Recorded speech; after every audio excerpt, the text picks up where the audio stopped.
Warahmatullahi wabarakatuh. Perkenalkan, nama saya Permana Hendra Setiawan. NPM saya 19710141. Saya dari kelas SI 3A Non-Rek Banjarbaru. Di sini saya akan mempresentasikan materi 8 dan 9 dengan mata kuliah bisnis cerdas. Oke, langsung saja. Di sini saya akan mempresentasikan yang pertama itu adalah materi 8 yang membahas tentang aplikasi bisnis. Langsung saja. Yang pertama ada bidang perbankan, seperti sistem uang elektronik seperti ATM, kartu kredit, dan debit. Nah, ini yang terjadi sekarang bahwa banyak di antara kita sudah memakai kartu ATM dan kartu kredit untuk mempermudahkan. Yang kedua, penyimpanan data. Yang ketiga itu pemrosesan transaksi secara online. Dan yang keempat, pembayaran tagihan secara online. Nah, jadi aplikasi bisnis ini sudah mempermudah kegiatan oleh masyarakat dalam sektor bidang perbankan. Selanjutnya itu ada bidang perdagangan. Yang pertama, pemrosesan data transaksi dalam jumlah yang banyak. Nah, kalau misalkan di bidang perdagangan ini, data yang atau penjualan itu bisa sekaligus dalam jumlah yang banyak. Tidak seperti yang dulu itu kan terbatas. Yang kedua ada penyimpanan hasil transaksi, persediaan barang-barang atau stok.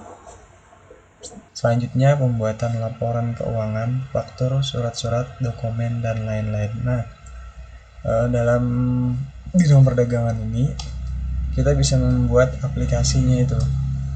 Jadi memudahkan untuk laporan keuangan seperti faktur dan surat-surat atau dokumen-dokumen penting lain. Selain itu juga pembayaran tunai bisa juga secara elektronik. Yang ketiga, bidang industri. Nah, aplikasi bisnis di bidang industri ini seperti CIM, Computer Aided Manufacturing untuk meningkatkan produktivitas, CID, Computer Aided Design untuk merancang produk industri misalkan mobil, dan lain-lain, dan penggunaan robot yang dikendalikan oleh komputer dari jarak jauh. Nah, ini kelebihan dari aplikasi bisa bikin robot tuh, guys. Mantap. Selanjutnya dalam bidang kedokteran.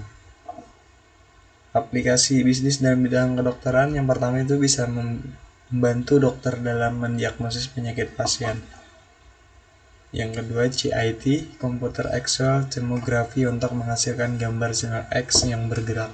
Sangat canggih nih, guys. Selanjutnya membantu tunanetra membaca dengan teks khusus. Menyimpan riwayat penyakit pasien atau pengajian karyawan. Nah, di sini dengan aplikasi kita juga bisa menyimpan riwayat penyakit pasien. Selanjutnya pengelolaan persediaan obat-obatan itu kan bisa di stok. Dalam bidang pendidikan, aplikasi bisnis dalam bidang pendidikan itu seperti CBI, Computer Based Education sebagai alat pembelajaran. Apalagi kan masa pandemi seperti ini sangat membantu anak-anak dalam belajar secara online. CIE, Computer Assisted Instruction, digunakan pendidik untuk menyampaikan arahan dalam pelajaran. Nah, ini biasanya aplikasinya dipakai oleh guru untuk memberikan tugas kayak materi gitu loh kan untuk pendidiknya. Selanjutnya menyimpan data-data pendidik dan para murid, materi belajar dan soal-soal ujian maupun latihan. Ini enaknya ada aplikasinya dalam bidang pendidikan. Jadi di masa pandemi seperti ini bisa saja gitu belajar dari rumah ke rumah, nggak usah tatap muka dulu. Selanjutnya dalam bidang seni, ini ada synthesizer digunakan untuk bunyi alat musik seperti bunyi gitar dan piano. Oh, ini aplikasi, jadi kan nggak usah berat gitu loh, megang gitar, megang piano, cukup di aplikasi ini aja kita bisa. Dan untuk proses penciptaan lagu, guys, mantap. Untuk menghasilkan animasi dalam film-film kartun dan spesial itu. Nah, Ini yang wow. Selanjutnya bidang penelitian sains. Dalam sains juga kan ada aplikasinya juga, yaitu untuk penyelidikan tenaga nuklir dan pemrosesan data. Ini dipakai untuk orang-orang yang ahli dalam bidang sains, seperti penelitian roh angkasa, juga ramalan cuaca seperti pengambilan gambar awan. Nah, itu juga ada aplikasinya seperti yang ada di iklan-iklan ataupun di ya kayak breaking news gitu.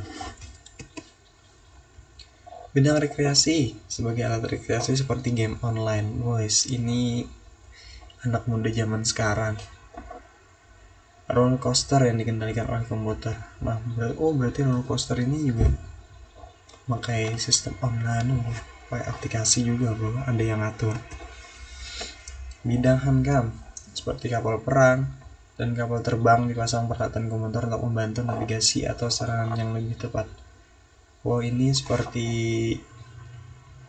menjaga gitu ya, kayak perlindungan.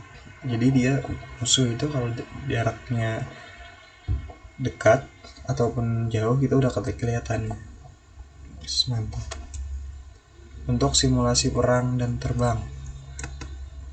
Bidang komunikasi, telekomunikasi atau telekom range, email, voice email, modem sebagai alat sarana komunikasi antar komputer dengan internet. Oh, ini.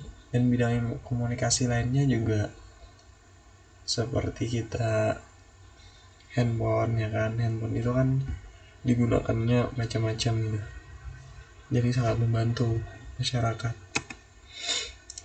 Isu sosial, nah ini ada yang mereka menganggap bahwa teknologi itu ya bagus, ada yang menganggap teknologi itu juga tidak bagus. Ada yang pro, ada yang kontra. Kalau yang pro biasanya juga menganggap bahwa komunikasi yang lebih baik, transportasi data yang cepat dan aman, pekerjaan kan jadi lebih cepat dan selesai dengan akurat, efisien tenaga kerja. Jadi ya tidak terlalu capek kan kalau ada teknologi zaman sekarang. Tapi ya negatifnya ada juga, manusia tergantung dengan komputer, kehilangan pekerjaan karena komputer lebih cepat dan teliti, hacker yang merusak data-data dalam komputer walaupun sudah di-password. Nah, itu lah, manusia itu selalu saja berpikir dan berpikir.